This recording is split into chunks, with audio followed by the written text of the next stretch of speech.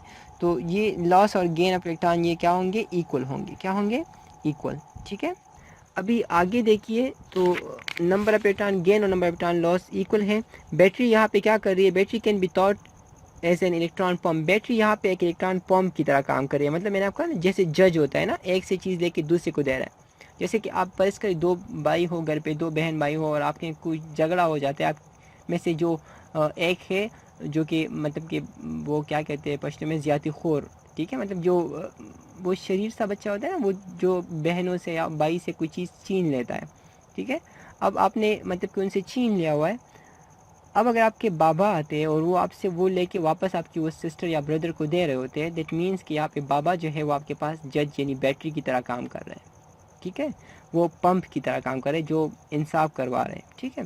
तो आपको यही बताया जाए कि बैटरी यहाँ पे क्या कर रहा है, एक इलेक्ट्रॉन पंप की तरह काम कर रहा है। मतलब जो इलेक्ट्रॉन आ रहे हैं ये खुद ही रिएक्शन से आ रहे हैं, मतलब कि क्लोरीन इलेक्ट्रॉन लॉस कर रहा है, वो इलेक्ट्रॉन वही इलेक्ट्रॉन आपके पास सोडियम गेन कर रहा है। लेकिन बैटरी का काम क्या है, वो इलेक्ट्रॉन एनोड से लेकर कैथोड की तरफ मूव करना, ठीक है। तो ये आपके पास क्या है कि ये इलेक्ट्रॉन पंप की तरह काम कर रहा है, जो कि सिमल्टेनियसली मतलब एक साथ यकदम, ठीक है। सिमल्टेनियसली मीन यकदम, मैंने आपको बताया ना कि इस यूनिट में आप ये दो टर्म बहुत यूज़ करोगे, सिमल्टेनियसली एंड स्पॉन्टेनियसली। स्पॉन्टेनियसली खुद बहुत होने वाला, सिमल्टेनियसली एक साथ होने वाला, ठीक है। तो आपको कह रहे हैं कि the battery can be thought as an electron pump simultaneously supplying electron to the cathode and receiving electron from the anode. Battery एक इलेक्ट्रॉन पंप की तरह काम कर रहा है, जो कि एक साथ आपके पास क्या करे, दो प्रोसेस कर रहा है। एक एनोड से इलेक्ट्रॉन ले रहा है और कैथोड को इलेक्ट्रॉन दे रहा होता है, ठीक है। तो ये दो प्रोसेस ये कर रहा होता है।